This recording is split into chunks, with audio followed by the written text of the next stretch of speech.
Hello to everyone who has already joined us today. Thank you for participating in our event, and I really hope that you will be quite active today and ask a lot of questions because this really is a great opportunity to learn more about the call about clean energy transition projects and program.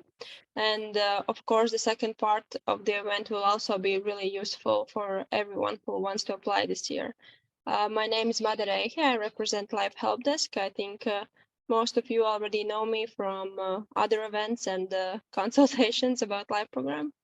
And yeah, before I introduce you to our host today, I would like to just note some technical stuff. If you see any technical problems that we don't notice, please raise your hand or write in the chat. And for the questions as well, please write them in the chat because sometimes if everyone turns on their mics, it might be a bit hectic. So if you write the questions in the chat, I will just ask the lecturer after the presentations. So yeah, sorry, one more person. Without further ado, I want to introduce our lecturer today, Pierre-Antoine Vernon from the European Climate, Infrastructure and Environment Executive Agency. Again, before he takes the stage, I really urge you to use this opportunity to ask your questions. And yes, Pierre, over to you. Yeah, thank you. And thank you for your invitation at your info day. First of all, apologies not to be able to join you physically. I would have largely preferred to be with you in Riga than sitting in my living room, but that's the way it is. And yeah, apologies also not to be able to make this presentation in Latvian. Unfortunately, we have a limited array of colleagues and linguistic skills, and Latvian is not one of them, at least in our unit. But maybe there is a word of a little bonus for the Latvian participants today. As you may know, the Call Life Clean Energy Transition 2023 has just been published on the 11th of May, so it was at the end of last week. So technically, I think you are one of the first countries to have a national info day, and certainly to have an info day with such detail. So I hope you will find it useful. And without further ado, I will start sharing my presentation.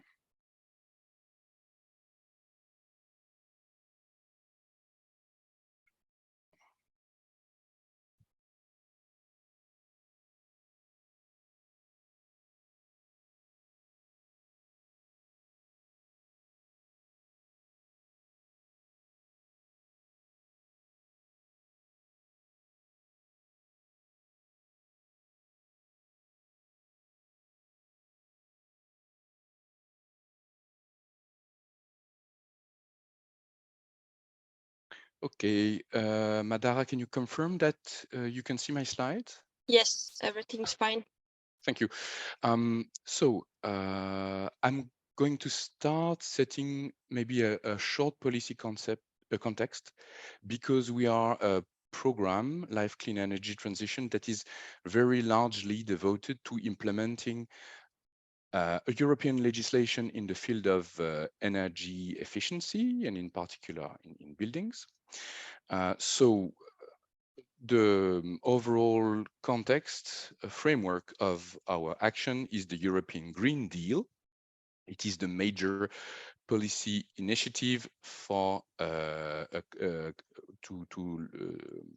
against climate change and for the energy transition that was launched at the very beginning of the von der Leyen Commission. So this is the overarching policy with two basic principles: to make Europe the first climate neutral continent by by 2050, and to cut greenhouse gas emissions by at least 55% by 2030. So in order to achieve these goals, well, you have to adapt the European policy framework, and this is what the so-called Fit for 55 package is supposed to do. By revising the Energy Efficiency Directive, Renewable Energy Directive, and the Directive on the Energy Performance of Buildings. So all of this is underway now. Most of the discussions at EU level are finished, and the publications of the first recast directives are going to happen this year. Another element of context, of course, has been the Russian invasion of Ukraine and its impact on EU policy, namely to reduce the dependence on Russian gas and to accelerate the energy transition. And in this respect, REPowerEU has been an energy initiative intended to make the Fit for 55 package even more ambitious and to speed up its adoption. So this is more or less the context of our work. So at CINEA, we would like to be the Green Deal agency, so in support of the energy transition. So we are supporting a number of actions. If you see from the bottom of the iceberg, we are supporting technology development. A bit downstream, we are also supporting projects to prove the viability of these technologies. All that can be done in Horizon Energy. A bit more downstream even, we are supporting actions, so not to work on technology, but to remove the barriers to this uptake, the technology uptake in Europe. So this is what our colleagues from the Innovation Fund are doing, but also us at Life Clean Energy Transition. But what we are not doing is to actually fund the actual deployment of these technologies on the ground. This is what our colleagues from Connecting Europe facility are doing. So we are part of the LIFE program for this programming period. It was not like this in the past. So this is why our sub-program on energy called Clean Energy Transition has been added to the 3 traditional strands of the LIFE program. The sub-program Clean Energy Transition was previously under Horizon 2020 and still has many features in common with the Horizon framework. For example,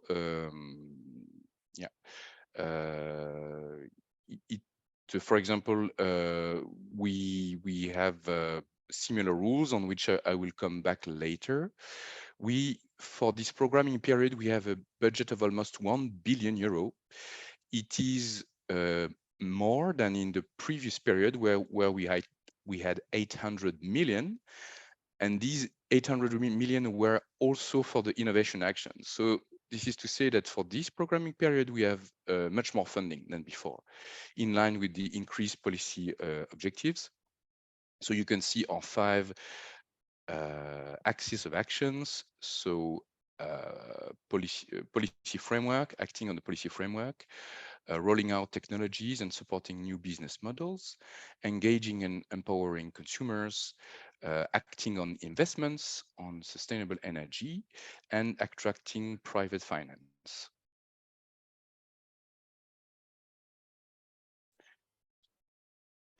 I'm going to skip this slide. So, like I said, the call 2023 was just published. The deadline is on the 16th of November. For this year, we have 99 million euro available for more or less 55 grants. The topics in Life Clean Energy Transition are here again similar to Horizon. So these are detailed detailed topics with detailed guidance, differently from the other strands of the live program. Most of the topics require a minimum of 3 partners in the consortium, but we have a number of projects, for example, one-stop shops that accept single country applicants. So please read carefully the topic description for your topics of interest. The co-funding rate of our actions is 95%, so close to the 100% of Horizon. And the application is fully made online via the European Commission funding and tender portal. So I'm going to detail these topics. So here I'm going to go really quickly through these slides.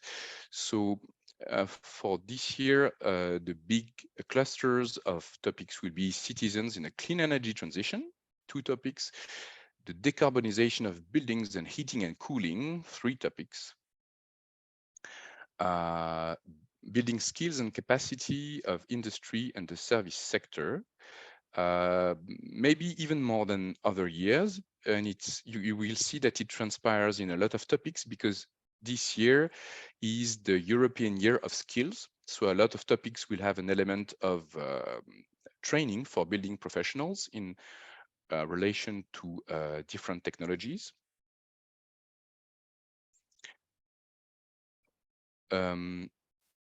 Another cluster is to build national, regional, and local framework supporting the clean energy transition, facilitating investments at local level, and our usual focus on financing, and this year specifically to attract private finance.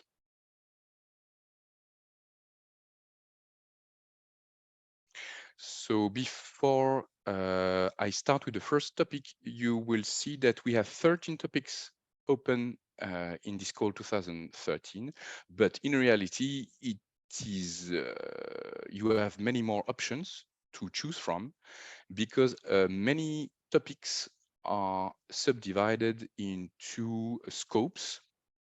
And most often you will have to choose one of these scopes. It is intended to allow more, to be more open to possible proposals that applicants would like to submit. Most often it is not encouraged to mix different scopes or different strands of the topics, but only to focus on one. So on this first topic on policy, we have the idea is to support the main pieces of legislation that are being updated, and you have 3 different scopes. It's an important area in the context of the recast, and the idea is to support the member states by providing analytical and technical assistance. Here, we are looking for proposal offering increased understanding and knowledge in public administrations in charge of implementing European energy legislation and improving the collaboration of implementing bodies within and across member states. We are also supporting more effective implementation of provisions of the European legislation, including better planning at local level, better design and evaluation of policy measures, more consistent implementation of legal provisions between different pieces of legislation. We are also looking for projects supporting the use of appropriate tools for the access to data, to improve the quality of data and ensuring better monitoring, and also to improve the measurement of non-energy benefits. So for this, I don't know if it's visible, sorry, for this topic, the indicative budget is up to 2 million euro.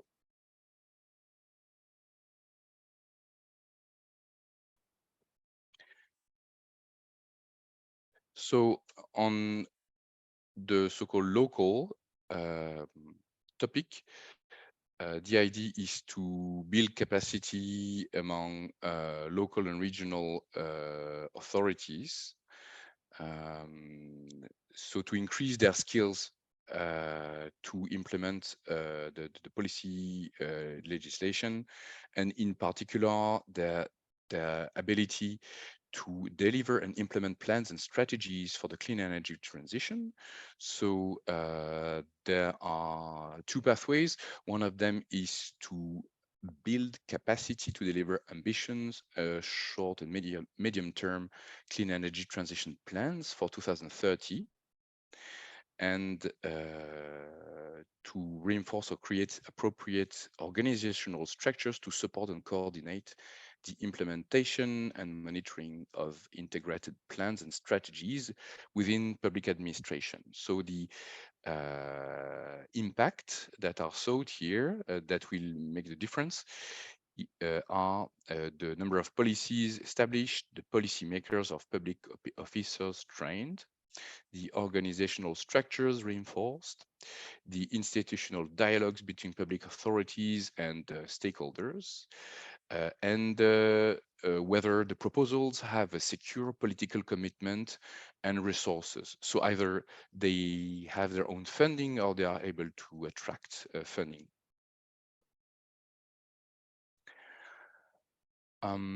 So the next topic is in support to the European Product Registry for Energy Labeling. So since April 2022, products with an energy label can be publicly consulted in a registry called the European Product Registry for Energy Labeling, which starts to be well populated and where consumers can find detailed information about energy labeled products.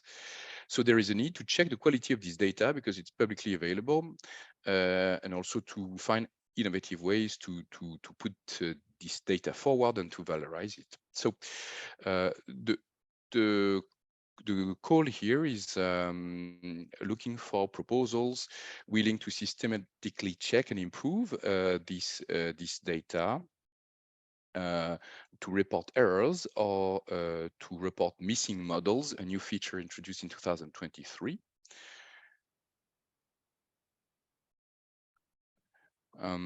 To promote the use of this data as well as its innovative use for new applications, for example, for green public procurement, for taxation, so tax exemptions, mostly, to assess savings or to assess individual appliance efficiency.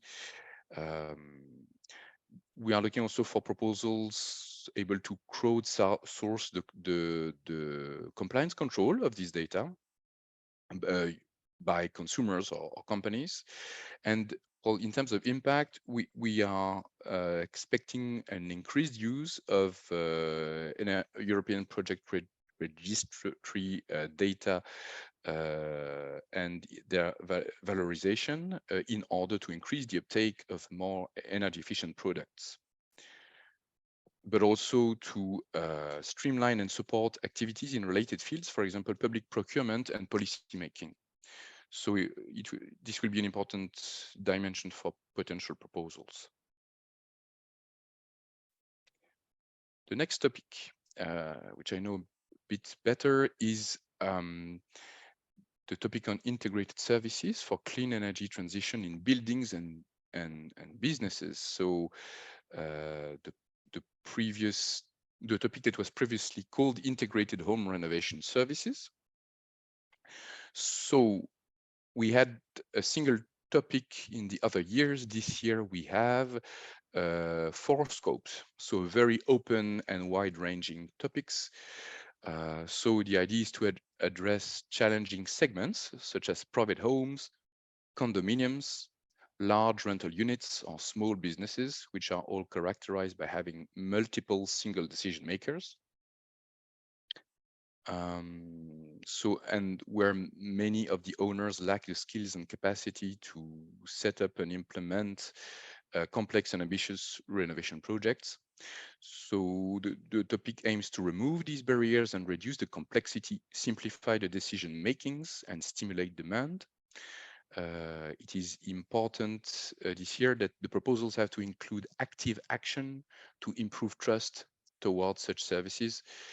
It is expected that the services will be that the integrated renovation services, so the one-stop shops, will be economically viable and will develop a robust pipeline of investments, for instance, via the development of dedicated financial products.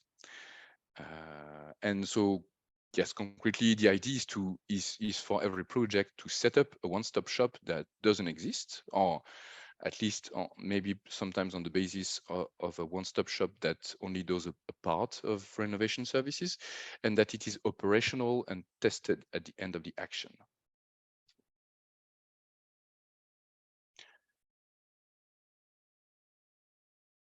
The next topic is project development assistance. Here again, it is a topic that we've had open for several years. So it is one of the driving forces to support mobilizing investment.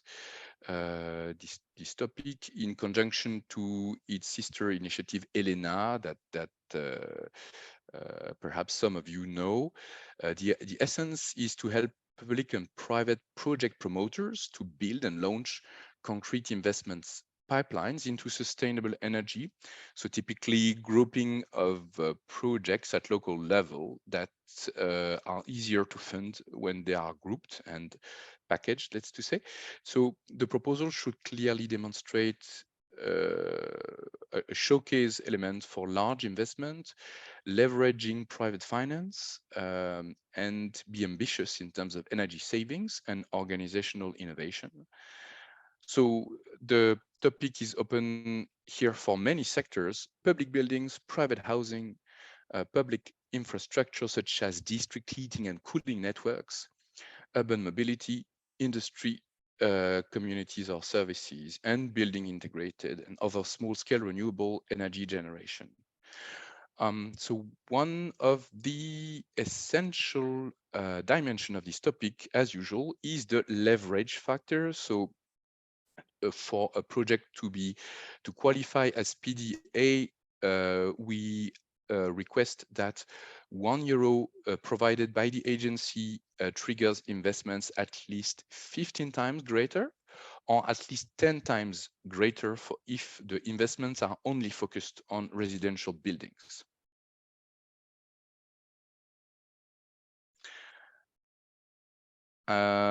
Another topic this year is on private finance. So the topic aims to increase the amount of private finance allocated to energy efficiency and small-scale renewable energy sources by establishing innovative financing schemes for investment in sustainable energy, and also to engage with financial institutions to develop these financial products that are adapted to investments in sustainable energy.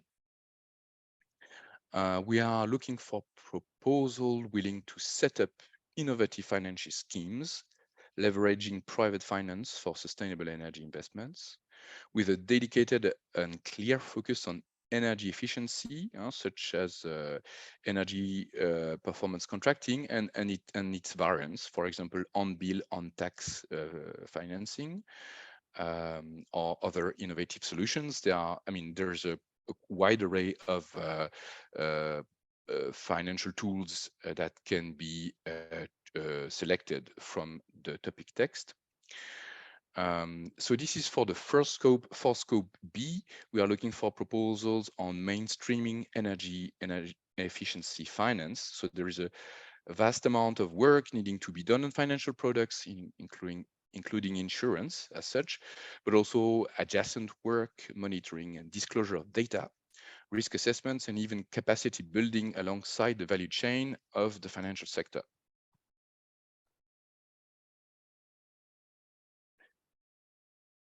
So the next topic is on energy poverty. Here again, one of our long-standing areas of support. So here again, the idea is to support a new priority in the European Green Deal. So the idea is to offer concrete skills and capacity to vulnerable households to afford their energy bills and to support relevant actors. The focus will be on private multi-apartment buildings, but also on the design and pilot of sustainable large-scale programs to improve the skills and capacity of energy vulnerable households. The proposal will be also expected to support local setup of cross-sectoral coordination structures to address energy poverty and vulnerability. And one important dimension will be to support the ED implementation by testing schemes for energy efficiency improvements.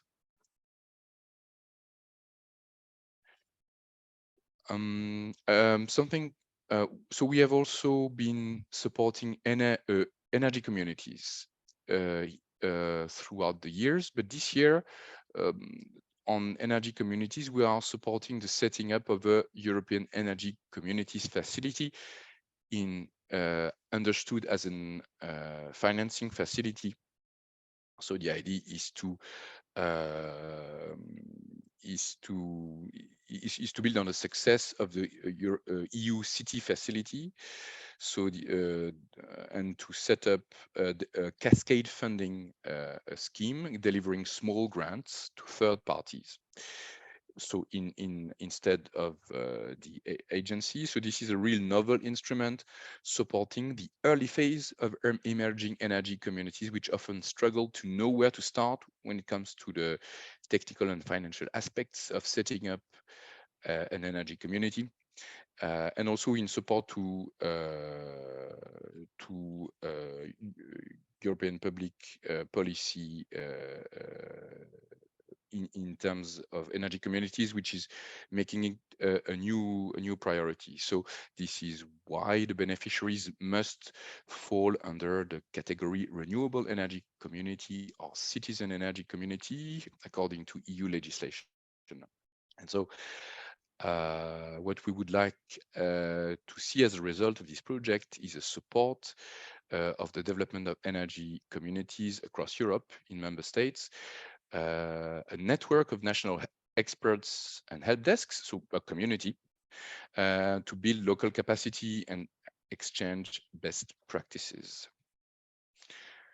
The next topic is on renovation. It has many strands here again, hence the long title on faster, deeper, smarter service and data-driven renovation.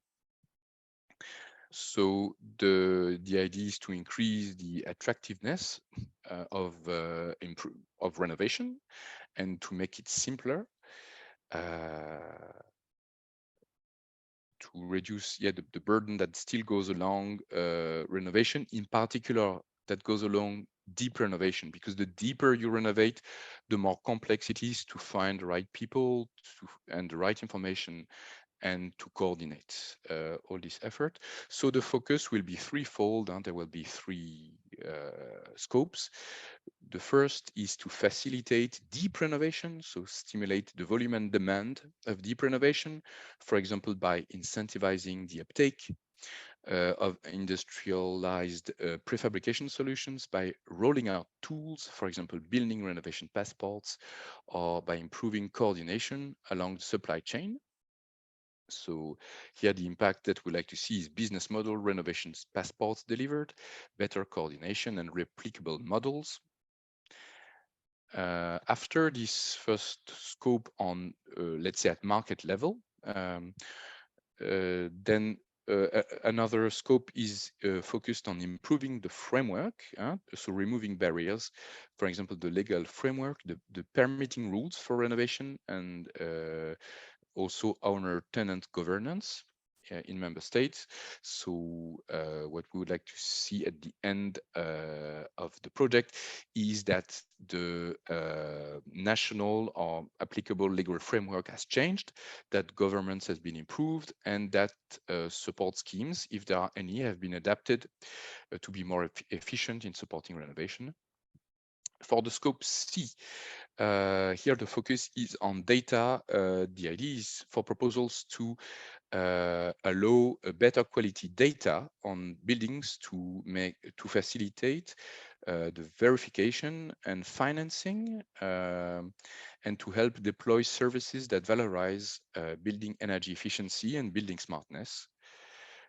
So that include, so in terms of impacts, we, at the end of the project, we would like to see improved availability, quality and accuracy of buildings data for all possible implications. So financial services, energy performance certificates, building valuation, easier inspections as required under the Energy Performance of Buildings Directive, and the valorization of co-benefits.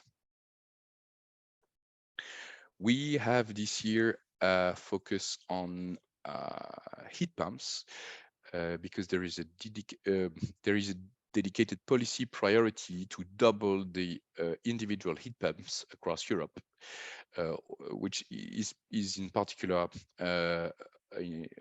particularly important in the context of Repower EU. It is one of the key technologies to meet the 2030 targets also. So in this framework, the point here is to facilitate its large-scale rollout through innovative business models and increased skills. So the first scope is to try out new business and delivery models to stimulate large-scale demand in order to increase the number of heat pumps and stakeholders reached. So an effect on the market. The second scope is to address the shortage of skilled installers and professionals for heat pumps. So in line with the European Year of Skills. Here we would like to see proposals that will increase the coverage of heat pump professionals in the national qualification schemes, and that carry out training operations, resulting in more trained trainers and trained professionals at the end of the action. On district and cooling, here again, two scopes.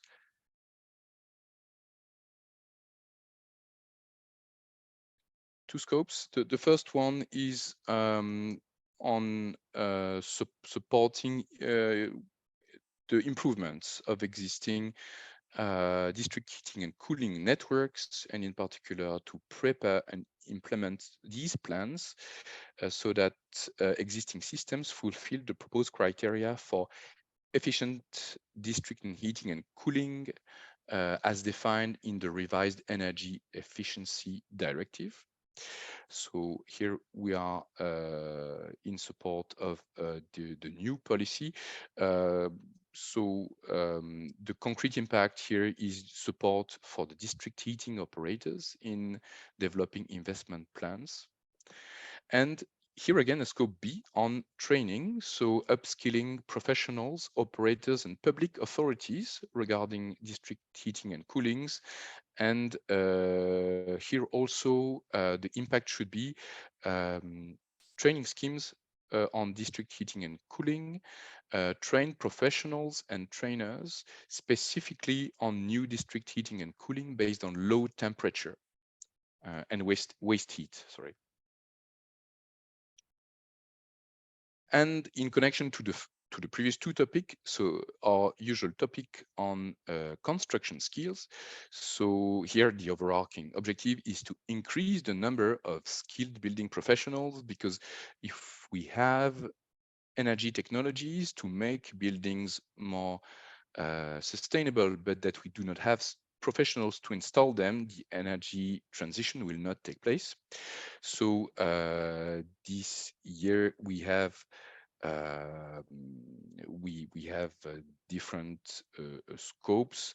The first one is to support the energy performance of buildings directive. So skills for energy audits, HVAC inspections and renovation passports. As scope 2 on the decarbonization of the building stock. So, well, the first scope was also on the decarbonization of the building stock, but this one is for the remaining items. So here we are looking for proposals intending to upskill worker for deep renovation, near zero energy buildings, the implementation of the smart readiness indicator for buildings, defined in the Energy Performance of Buildings Directive, and for energy modeling. Scope 3, we are looking for skills for integrated home renovation services, so the one-stop shops for homeowners that we that I described in the topic OSS a few minutes ago. And here it's rather about skills for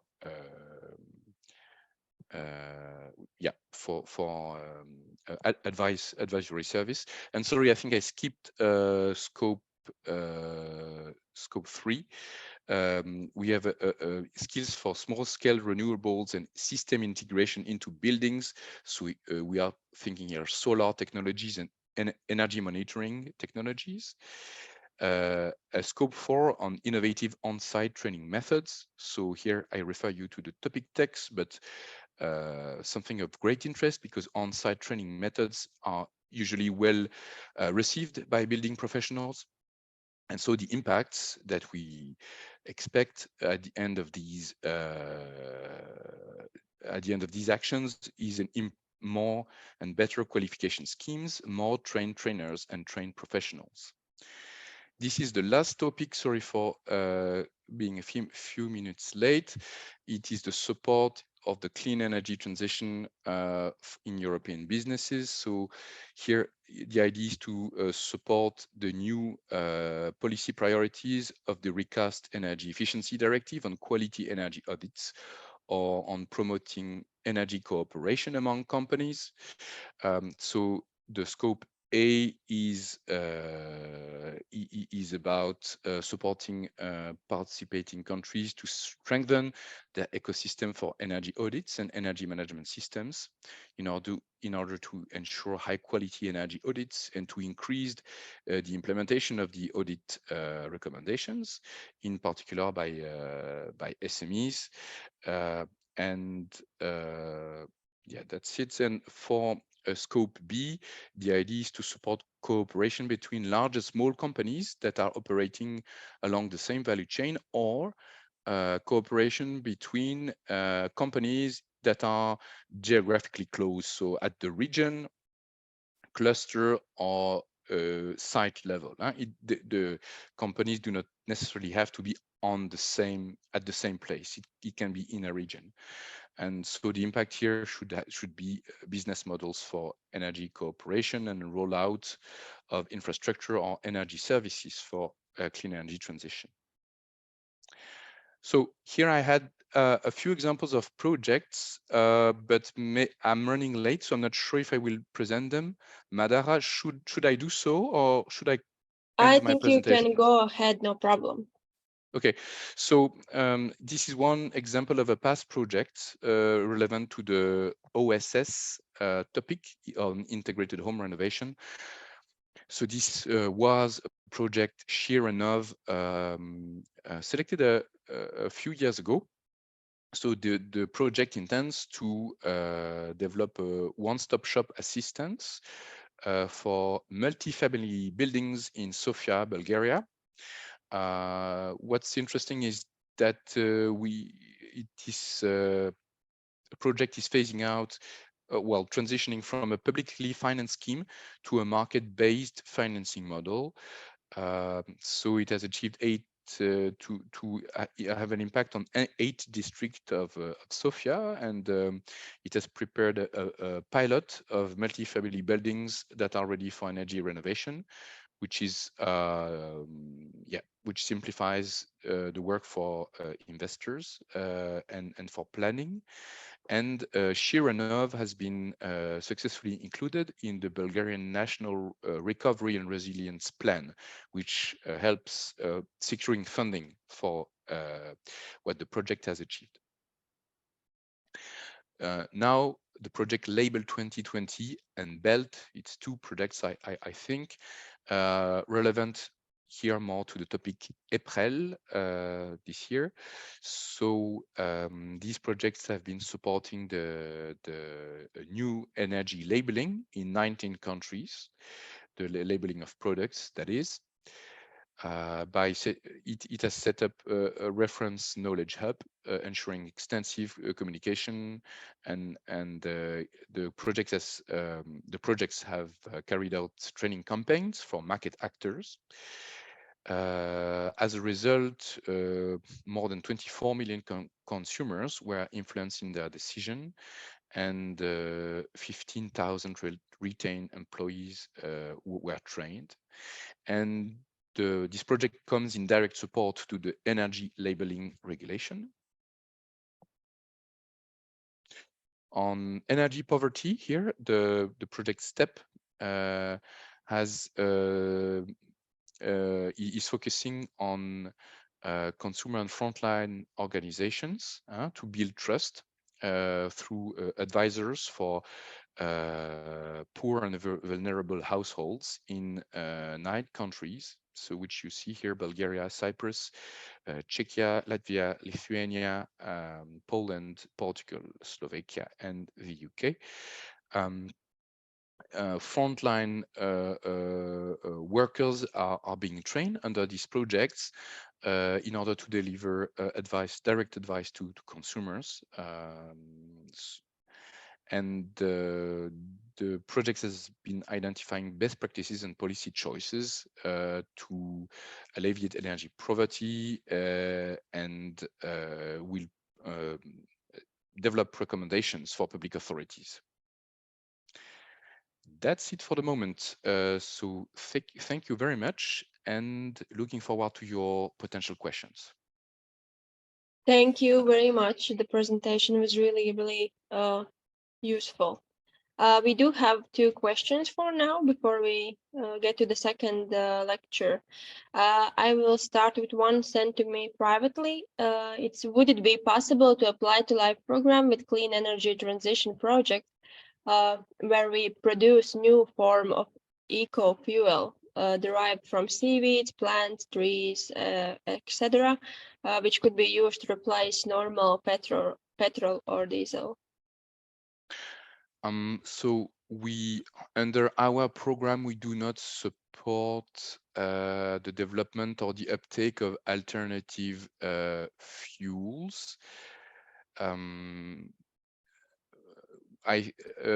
For these actions, I think you might want to look at Horizon Europe and possibly also the Innovation Fund. Okay, thank you. And the second one is we have partners in the UK. Oh, sorry, more questions. We have partners in the UK who, after Brexit, is not anymore in the EU. What is UK position being part of LIFE program? If I remember well, the UK has signed an association agreement with LIFE, allowing their participants to be funded under the LIFE program. So that should not be an issue. Yes, thank you. And we have 2 more questions about the topic build skills. First one is, can only one applicant submit a project on this topic, or is it better to form a partnership? If a partnership is preferred, what is the average number of partners for a successful project? Okay, I can already answer the second. Item. There is no preferred size of the consortium. What matters is how credible and how impactful the activities are in terms of workforce upskilling. And when it comes to the number of countries that are eligible, I'm looking at the topic now. Very sorry. So this work program was published a few years ago, and I'm not really familiar with all of it at the moment.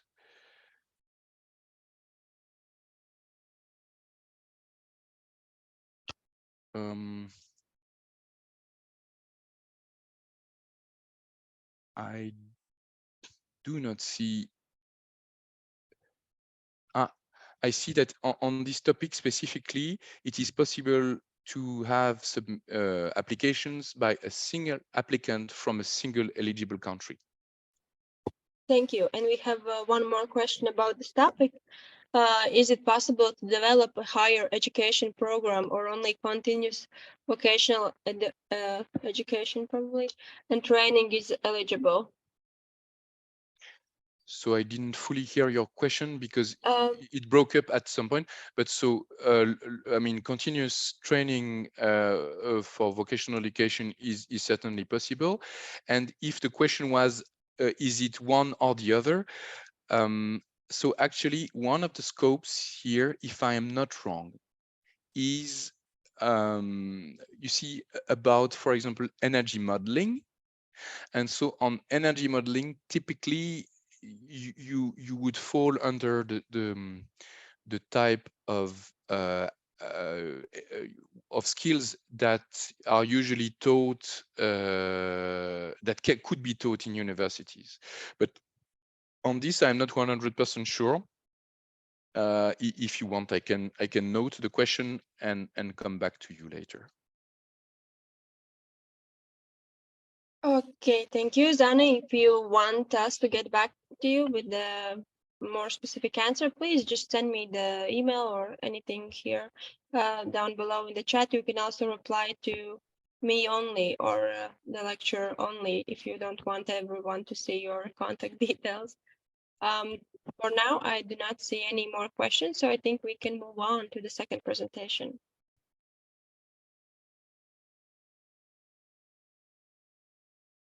Okay.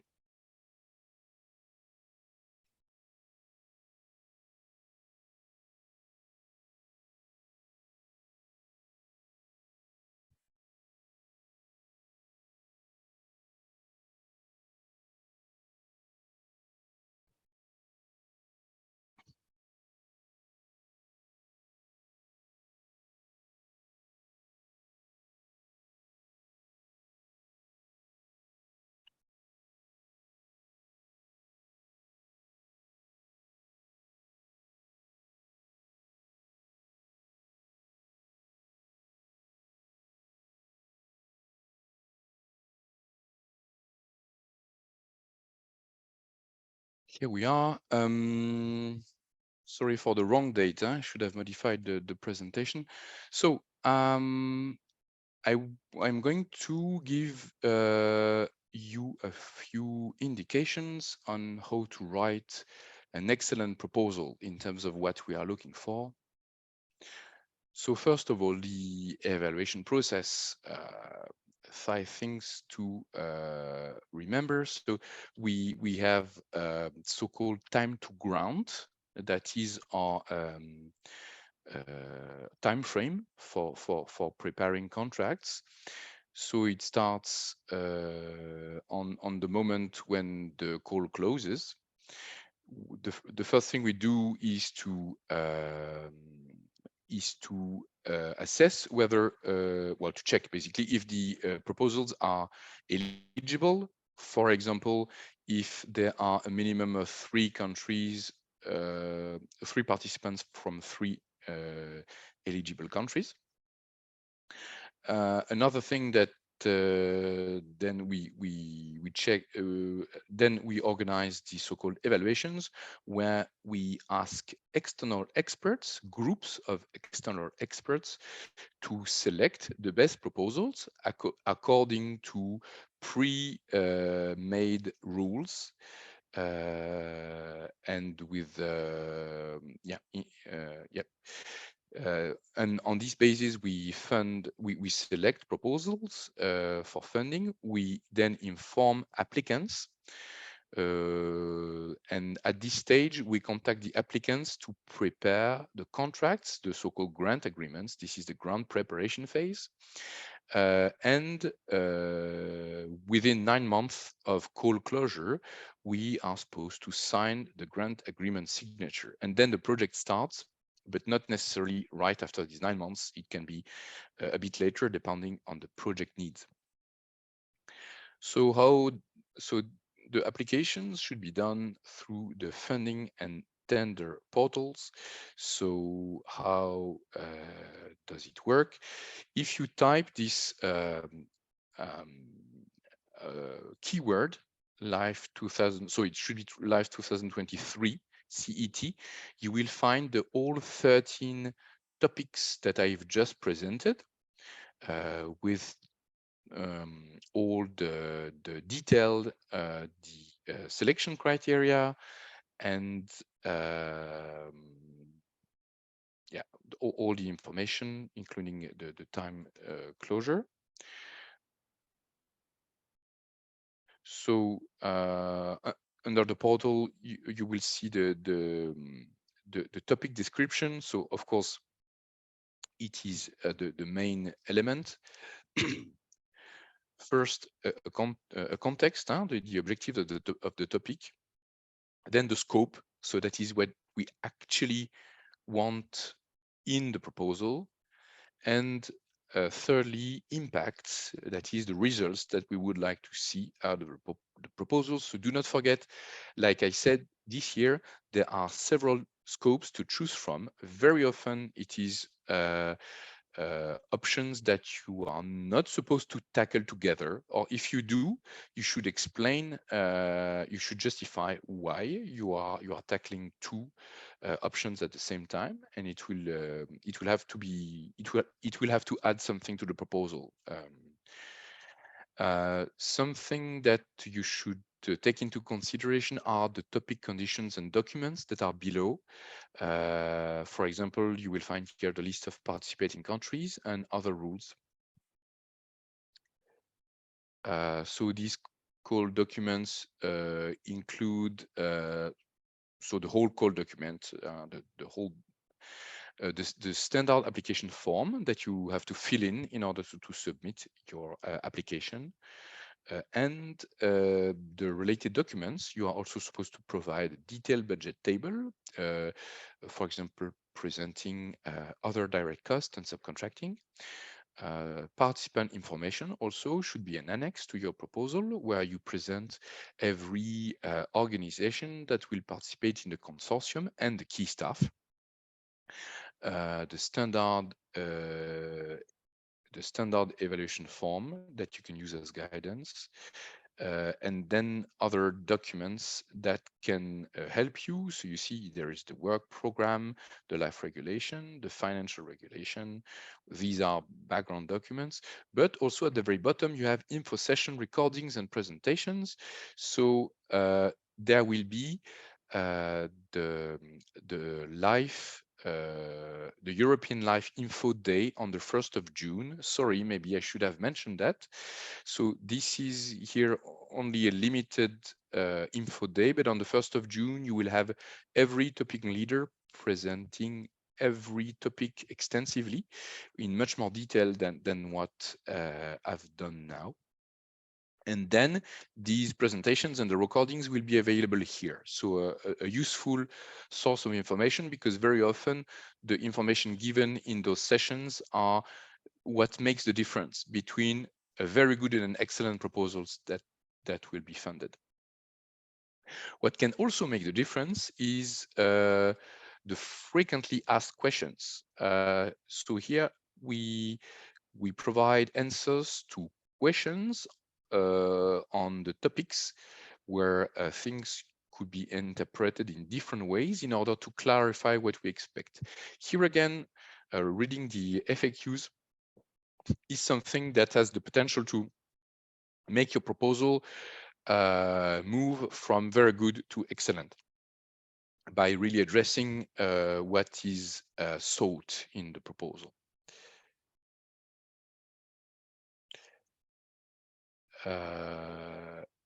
You will also find topic updates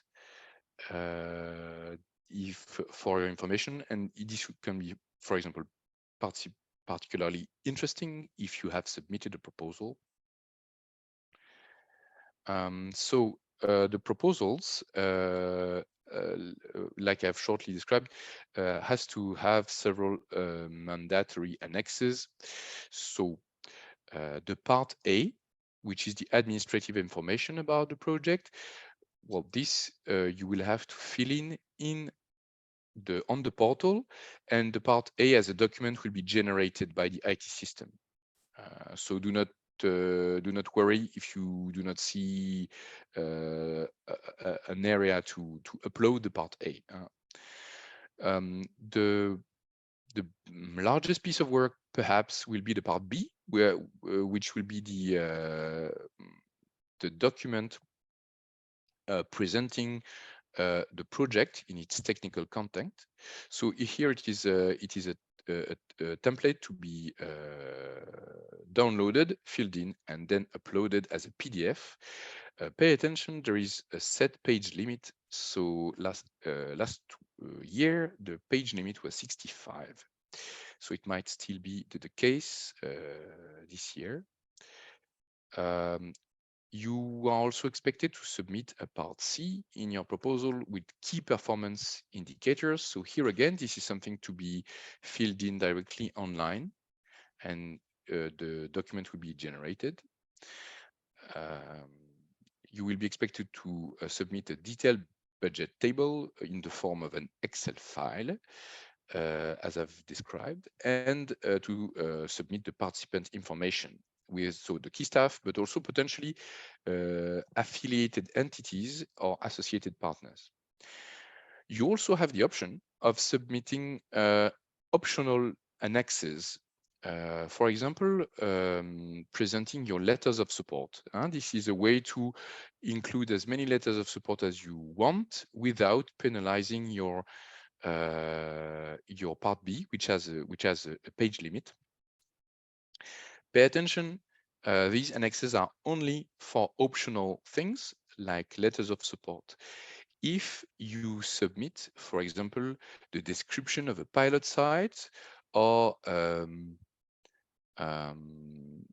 description of the impact in these optional annexes, the evaluators will not consider them in the evaluation. So it will be just as if you had done nothing.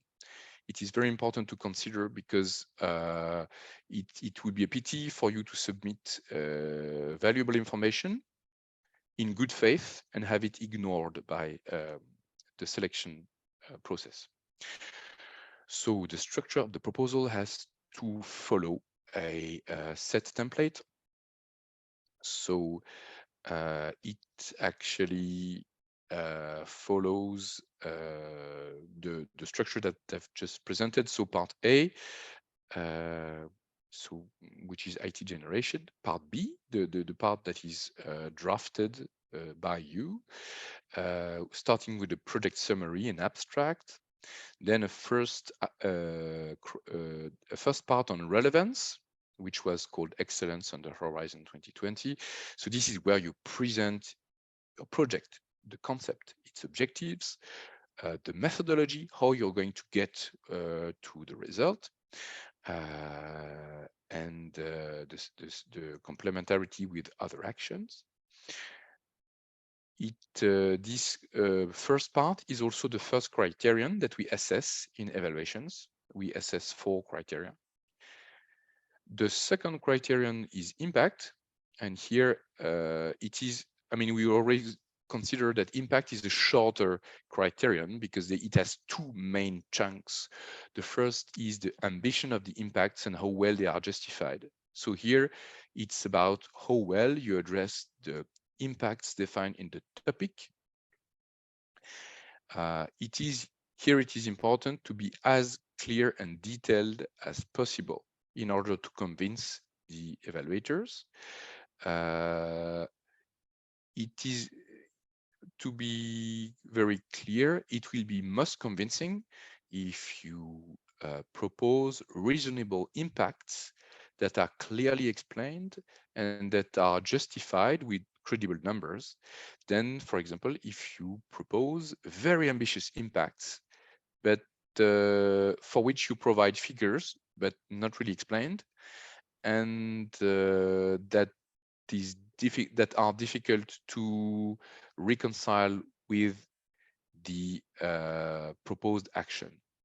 So I will reformulate it.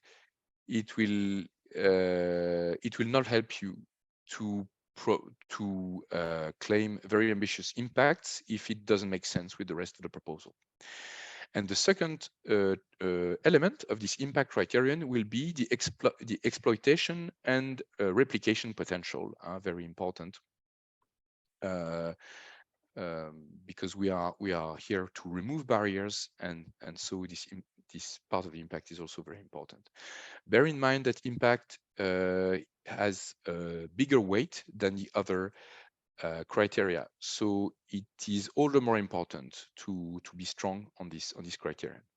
The third criterion is implementation. It's basically your work plan, how you are going to plan the activities over the project duration, and this should be broken down in work packages.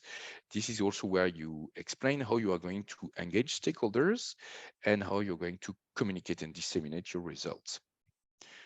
The fourth criterion is on resources. Here, the big element is the consortium setup, the credibility of the consortium and its collective competence and complementarity will be what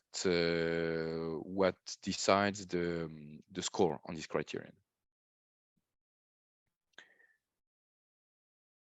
So you remember I explained in the time frame, in the procedure for time to grant, that the first step was eligibility check. So in order to pass this step, admissibility is considered. So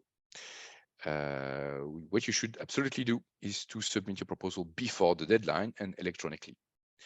It has to be complete and use the forms or templates provided.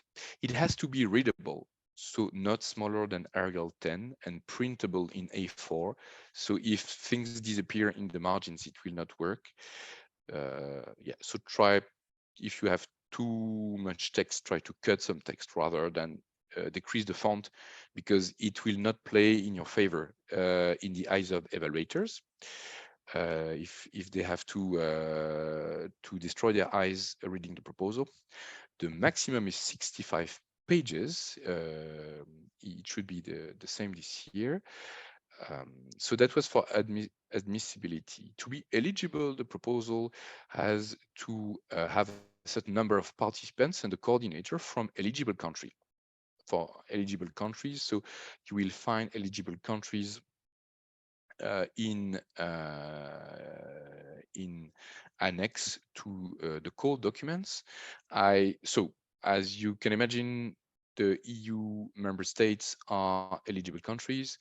It is also the case for Ukraine and Moldova, and other countries are currently in discussion for joining the LIFE program as associated partners, but it's not yet confirmed. An important element is the consortium composition. So there is a minimum of partners from different countries. So for example, if you propose 3 partners from only Latvia, under most topics it will not fly, because it has to be 3 partners from different member states. You have to consider eligible activities. So the proposal has to be in scope of the topics, every year we receive proposals that have nothing to do with our topics, and so we do not evaluate them. We exclude them from this eligibility step. And of course, one of the eligibility items is geographic location. So now I'm going to extend a bit more on what are the selection criteria, the award criteria. So I've presented them in the structure of the template, its relevance, impact, quality, and resources. So impact is the most important one, perhaps. It is the logical conclusion of your activities. For example, the topics will set specific topic impacts. So, for example, for the renovation topics, better reno, you could have to reduce renovation time on site, or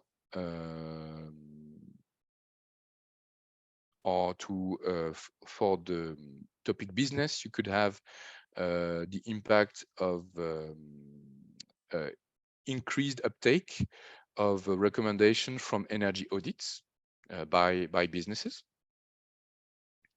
Or for the local topic, you could have the impact that is simply the number of policy plans or strategies that are established through the actions. So on top of these indicators that are topic specific, there are program related indicators. For example, the energy savings or the renewable energy produced by the topic. So sometimes your project will not directly achieve energy savings or renewable energy impact or investments. Actually, in most cases, it will not, but it will be important to find a calculation methodology to present these impacts that your action will indirectly trigger. So now a few tips to succeed. One tip to succeed is to start early. So for example, now it is indeed a good time to start exchanging your ideas with potential consortium partners. So in this respect, the Latvian Info Day is very well positioned as one of the first ones, and giving you ample time to think on possible proposals. The second tip, I know there is a lot of text, but is to read the relevant information for the call. Very often we have proposals that are ignoring information that is important and already available in the documentation. Thirdly, it is important indeed, certainly very important, to choose your idea, structure it well, and stick to it. As from experience, the best proposals, the ones that are excellent, the ones that are selected, they are not focused on filling in the different areas requested by the topic. They are driven by one idea that can cover part of the topic and not necessarily everything, but that is very credible, well structured, that you can find under the excellence criterion, and that is logically producing impacts under the impact section, and that will flow logically through exploitation. You will certainly score more points by being clear, having a clear idea and concept guiding all your action, than trying to address everything. A fourth recommendation is to build a good consortium. Yes, indeed. Remember that there are 4 criteria. One of the criteria, the 4th one, is pretty much about the consortium quality and involving partners that that are particularly competent in their field, that have experience, and that are complementary to carry out the action, will be a massive boost for your proposal. In fact, in the way the proposals are presented, we, the agency and the evaluators, will see your consortium first. This is the first thing that they will see, even before seeing the abstract. So your consortium will be, let's say, the face, the first impression of your proposal. And very often we are impressed by good consortia, and we find out only later on that the proposal is not as convincing than we thought. So yeah, definitely a lot of points to score here. We encourage you to create a bottom-up budget, so starting from the various needs that you have, and then trying to achieve as much as possible. 6, yeah, well, one recommendation that is, yeah, important is not to forget that under LIFE there is a mandatory work package called sustainability, replication and exploitation of project results. We have, I mean, one of the questions in the evaluation grid is to see if this work package is there. So certainly that's a good recommendation. And yes, the last recommendation is to ensure the final polishing. At the very end, when your proposal is ready, you should ensure, for example, that the budget data are the same between the overall budget data, the work package description, and the detailed budget, because if there are discrepancies, it decreases the credibility of the proposal, because it seems that you are not really sure what resources you want to use. The same goes for the type of activities that you want to do. If we see under, for example, under methodology that you want to do certain things, and that under the work plan, the task description is not fully connected to the methodology that you have presented, then it will make also your evaluation, your proposal less credible. So at the end of the day, I do have a slide on the info day for the call 2030, but very small at this stage. It will be on the 1st of June. It will be online, indeed. You will find more information on this on the funding and tenders portal, but you will also find, I will also make sure that the information is channeled to the Latvian NCP. The information sources and support for potential applicants are, of course, the LIFE info days, like today, the LIFE Clean Energy Transition mailbox. If you have questions, you can use this email address. It is generic, but then the questions are forwarded to every topic leader that will reply to you in detail. The rule is that we do not provide explanations that are not public. So if you are making, let's say, a good point on something that is not clear in a topic, we will reply to you and we will create a frequently asked question for everybody to have clarity on this item. You can also look for project database for past projects, for example, Cordis for Horizon 2020, for the buildings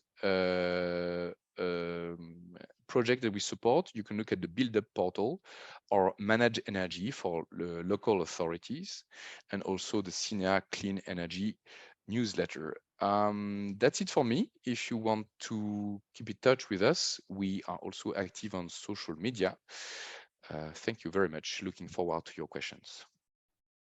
Thank you very much. It was really useful. And we do have a question. What could be the consortium's examples that may impress you? Spontaneously, I would say that it really depends on the topic. I can maybe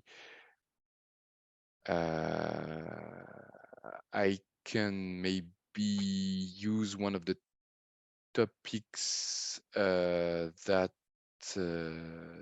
I know, which is the topic OSS, on integrated home renovation services.